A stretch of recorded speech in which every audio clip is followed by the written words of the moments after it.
Dear student, welcome to OSR coaching classes YouTube channel. मैं आपका mentor Hitesh Pahuja. हमने last class 12th class के लिए लास्ट क्लास में डिस्कस किया था एनालिसिस ऑफ फाइनेंशियल स्टेटमेंट वाले पार्ट का थोड़ा सा बेसिक डिस्कशन। तो मैंने आपको लास्ट वीडियो लेक्चर में एनालिसिस का मतलब डिस्कस किया था और उसके आगे फाइनेंशियल स्टेटमेंट में दो चीज़ें रहेंगी, statement of profit and loss और बैलेंस शीट। तो स्टेटमेंट ऑफ P&L मैंने आपको डिस्कस किया था कैसे बनता है, क्या तरीका है, कैसे इनकम लिखी जाती है, कैसे एक्सपेंसेस लिखे जाते हैं, सारी चीज़ें। आज की क्लास में मुझे फाइनेंशियल स्टेटमेंट का सेकंड पार्ट मतलब बैलेंस शीट समझानी थी। बट बैलेंस शीट समझाने से पहले कुछ 2-3 ऐसे आइटम्स हैं जो हमें बैलेंस शीट में बहुत ज़्यादा काम आएंगे, तो उनको हम अलग से समझ लें तो हमारे लिए बैलेंस शीट समझना काफ़ी इजी हो जाएगी। इसीलिए इस वीडियो लेक्चर में मैंने बैलेंस शीट डिस्कस नहीं किए। जो बैलेंस शीट में कुछ इंपॉर्टेंट कैपिटल और लोन्स वाले आइटम्स जो हमें बैलेंस शीट में काम आने वाले हैं उसको हम यहाँ पर डिस्कस करते हैं। ठीक है, आज की वीडियो लेक्चर हम स्टार्ट करते हैं। मैं डिस्कस कर रहा हूँ आपको अकाउंटेंसी। ये है 12 CBSE, ISC and MP board के स्टूडेंट्स भी इसको देख सकते हैं। अब मैं आज के वीडियो लेक्चर में दो चीज़ें डिस्कस करने वाला हूँ आपको, कैपिटल और लोन। क्या 11th में रहता था और क्या उसका 12th में नाम बोला गया है, तो उसको आपको अच्छे से समझना है। आपको अगले वीडियो लेक्चर मतलब बैलेंस शीट वाले पार्ट में आपको ज़्यादा प्रॉब्लम फेस नहीं करनी पड़ेगी। ठीक है, स्टार्ट करते हैं। 11th क्लास में हमने समझा था मिस्टर ए ने बिज़नेस स्टार्ट किया और बिज़नेस स्टार्ट करने टाइम जो मनी इन्वेस्ट किया उसको हम बोलते थे ओनर्स फंड। जो ओनर खुद का पैसा बिज़नेस में इन्वेस्ट करता था हम उसको बोलते थे ओनर्स फंड, और जो भी पैसा ओनर लगाता है बिज़नेस में उसको हम बोलते हैं कैपिटल। और जिस भी पर्सन ने बिज़नेस में कैपिटल इन्वेस्ट किया वो बिज़नेस का रहता है ओनर। तो मिस्टर ए ने बिज़नेस में पैसा इन्वेस्ट किया, जो ओनर अपने घर का पैसा मतलब अपनी पूंजी जो बिज़नेस में इन्वेस्ट करता है उसको हम बोलते हैं कैपिटल, और जो कैपिटल इन्वेस्ट करता है उसको हम बोलते हैं ओनर। अब 11th क्लास में क्योंकि सोल प्रोप्राइटर की अकाउंटिंग पढ़ी तो उसमें एक ही ओनर होता था। अब जो भी end of the year profit हुआ, लॉस हुआ, वो मिस्टर ए लेकर जाएंगे क्योंकि वो बिज़नेस के ओनर हैं। और सोल प्रोप्राइटर में सिंगल पर्सन ही बिज़नेस में पैसा इन्वेस्ट करता है। अब हम आते हैं 12th क्लास में, कंपनी की डिस्कशन कर रहे हैं। तो कंपनी में कितना पैसों की ज़रूरत पड़ती है और कितने लोग लगाते हैं, एक लगाता है, बहुत सारे लगाते हैं, क्या चीज़ें हैं वो हम समझते हैं। कंपनी रहती है दो टाइप की, एक होती है प्राइवेट लिमिटेड, एक होती है पब्लिक लिमिटेड। तो प्राइवेट लिमिटेड के बारे में कोई खास डिस्कशन नहीं है और हम बात कर रहे हैं अभी पब्लिक लिमिटेड। और हमारा एक अकाउंटिंग का पार्ट रहेगा कंपनीज़ वाला, उसमें हम आगे जाके इन दोनों चीज़ों में डिफरेंस समझेंगे कि क्या प्राइवेट कंपनी होती है, क्या पब्लिक। अभी हमारे काम की पब्लिक लिमिटेड कंपनी।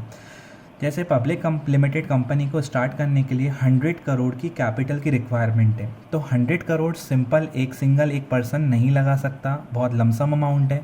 तो कंपनी में पैसा एक जन नहीं लगाता, बहुत सारे लोग इन्वेस्ट करते हैं। और कंपनी अपने कैपिटल का अरेंजमेंट करती कैसे, कंपनी को जब कैपिटल की रिक्वायरमेंट होगी तो कंपनी जाती है पब्लिक के पास। पब्लिक मतलब हम लोग, मार्केट में हम पब्लिक हैं।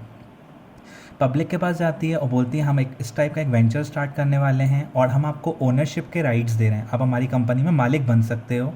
और कंपनी अपने 100 करोड़ की कैपिटल रिक्वायरमेंट को छोटे छोटे, ये 100 करोड़ एग्जांपल लिया है, 200 करोड़ भी हो सकता है, 500 करोड़ भी हो सकता है, डिपेंड करता है किस टाइप की कंपनी स्टार्ट हो रही है। तो कंपनी ने इस 100 करोड़ के पार्ट को सिंगल एक पर्सन से नहीं मांगा जाएगा, कंपनी इस 100 करोड़ को छोटे छोटे पार्ट्स में डिवाइड करेगी। मिनिमम एक पार्ट 100 रुपये का, 200 रुपये का, 500 का रखेगी और पब्लिक को बोलेगी जितना आप इन्वेस्ट कर सकते हो मिनिमम आप 100 रुपये इन्वेस्ट करो, और ज़्यादा इन्वेस्ट करना है तो 100 का डिनोमिनेशन ही चलेगा, 100, 200, 300, 400। और पूरे इंडिया में जिसको जितने पैसों की अरेंजमेंट रहती है वो उतना पार्ट उस कंपनी में इन्वेस्ट करता है, और जितना वो पार्ट इन्वेस्ट करता है उतने रुपए का वो पार्टी बन जाती है ओनर। तो बड़ी सी कैपिटल के एक छोटे से पार्ट को हम बोलते हैं शेयर, मतलब स्मॉल पार्ट ऑफ कैपिटल उसको हम बोलते हैं शेयर। मतलब जितने आप शेयर खरीदते जाओगे उतने रुपए के आप कंपनी में ओनर बनते जाओगे। और क्योंकि कंपनी को यहाँ पर कैपिटल रिक्वायरमेंट है, और कैपिटल रिक्वायरमेंट कंपनी कहाँ से पूरी करती, पब्लिक मतलब हम लोगों से। जितना आप कंपनी में इन्वेस्ट करते जाओगे उतने रुपए के आप कंपनी में ओनर बनते जाओगे। और जिस भी ईयर एंड में जो भी प्रॉफिट आएगा आपके शेयर, जैसे आपने 10,000 इन्वेस्ट किया तो 10,000 शेयर के हिसाब से आपको प्रॉफिट दिया जाएगा, क्योंकि आप कंपनी के मालिक बन चुके हो, क्योंकि आपने कंपनी की कैपिटल में आपने अपना कुछ अमाउंट डोनेट दिया हुआ है कंपनी को।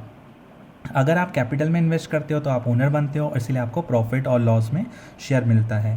और जो बड़ी सी कैपिटल का एक छोटा सा पार्ट 100 रुपये का है, उस 100 रुपये को हम बोलते हैं फेस वैल्यू, मतलब उस पार्ट की वैल्यू कितनी है, 100 रुपीज़, 200 रुपीज़, 300, उसको फेस वैल्यू बोलते हैं। और बड़ी सी कैपिटल के एक छोटे से पार्ट को हम बोलते हैं शेयर।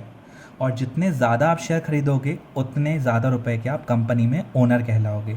और कंपनी ऐसे ऑल ओवर इंडिया पे कोई 10,000, कोई 20,000, कोई 50,000 ऐसा इन्वेस्ट करता है, तो कंपनी अपना कैपिटल का रिक्वायरमेंट पूरा करती है, क्योंकि कंपनी चलाने के लिए पैसे चाहिए, और पैसे अगर आपको चाहिए तो कंपनी जाके मार्केट में पब्लिक से डिमांड करती है। और जो भी कंपनी के शेयर परचेज़ करता है उसको मिलता है प्रॉफिट में हिस्सा, क्योंकि आप कंपनी के बन रहे हो ओनर। अब हम समझते हैं कि ये बड़ी सी कैपिटल में छोटा सा पार्ट शेयर, ये शेयर्स कितने टाइप के होते हैं और कंपनी इसको शेयर कैपिटल क्यों बोलती है।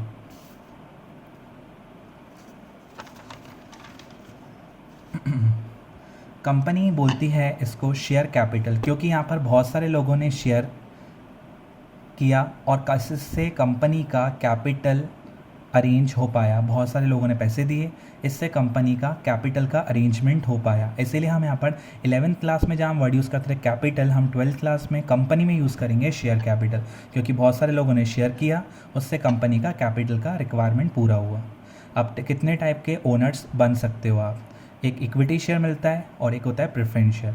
दोनों के दोनों ओनर्स हैं, बस फ़र्क ये रहता है कि प्रेफरेंस शेयर के आगे परसेंटेज फिक्स रहता है 12, 10, 5, 6, 4, 3, जो भी कंपनी रखना चाहे, और इक्विटी शेयर का कोई परसेंट फिक्स नहीं रहता। अब दोनों के दोनों जो भी कंपनी का शेयर खरीदता है उसने कैपिटल में हेल्प किया, और जो भी कैपिटल में हेल्प करता है उसको मिलता है प्रॉफिट में शेयर। बस फ़र्क ये रहता है कि प्रेफरेंस शेयर का थोड़ा लिमिटेड प्रॉफिट रहता है, इक्विटी शेयर का प्रॉफिट लिमिटेड नहीं होता। और दोनों में से अगर आप इक्विटी शेयर, प्रेफरेंस शेयर जो भी खरीदना चाहते हैं वो खरीद सकते हैं, बट प्रेफरेंस शेयर को पहले प्रॉफिट में हिस्सा दिया जाता है और उसके बाद दिया जाता है इक्विटी शेयर्स को। दोनों में फ़र्क क्या है, इक्विटी शेयर मोर रिस्की हैं क्योंकि इनको प्रॉफिट में लास्ट में शेयर मिल रहा है, तो शायद प्रॉफिट नहीं बचे तो नहीं भी मिले। और इक्विटी शेयर्स ने ज़्यादा रिस्क उठाया तो उनके वोटिंग राइट्स दिए जाते हैं, मतलब वो कंपनी की मीटिंग्स में किसी भी डिसीजन में अपना पार्ट दे सकते हैं, मतलब अपना डिसीजन दे सकते हैं। और प्रेफरेंस शेयर रिस्क लोअर रहता है क्योंकि प्रॉफिट पहले मिलने वाला है, और इनके पास बहुत कम वोटिंग राइट्स होते हैं, कुछ ही चीज़ों के इनके पास लिमिटेड वोटिंग राइट्स रहते हैं इनके पास। तो अगर आप कंपनी के शेयर खरीदते हो तो कंपनी की कैपिटल में आपने हेल्प की, और बहुत सारे लोगों ने शेयर फॉर्म में पैसा इन्वेस्ट किया, इसीलिए कंपनी बोलती है शेयर कैपिटल। तो कंपनी का कैपिटल का अरेंजमेंट कुछ इस फॉर्म में रहता है। अब हम आगे डिस्कस करते हैं लोन वाले पार्ट को। सोल प्रोप्राइटर, जैसे एग्जांपल मिस्टर ए ने बिज़नेस स्टार्ट किया और उसको पैसों की ज़रूरत है, तो मिस्टर ए अपने मिस्टर बी फ्रेंड के पास पहुंचा और उसने फ्रेंड के पास जाके बोला मुझे पैसों की ज़रूरत है। तो उसके फ्रेंड ने बोला कितने रुपए की, उसने कहा 20,000।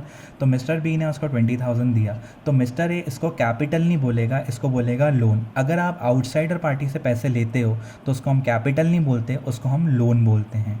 वैसे ही 12th क्लास में कंपनी अगर लोन उठाती है तो उसको लोन बोलेगी कि और कुछ बोलेगी, वो हम समझते हैं। अब ए लिमिटेड को 50 करोड़ कैपिटल नहीं लोन की रिक्वायरमेंट है, कैपिटल के अलावा भी रिक्वायरमेंट हो सकती है, उसको हम लोन बोलते हैं।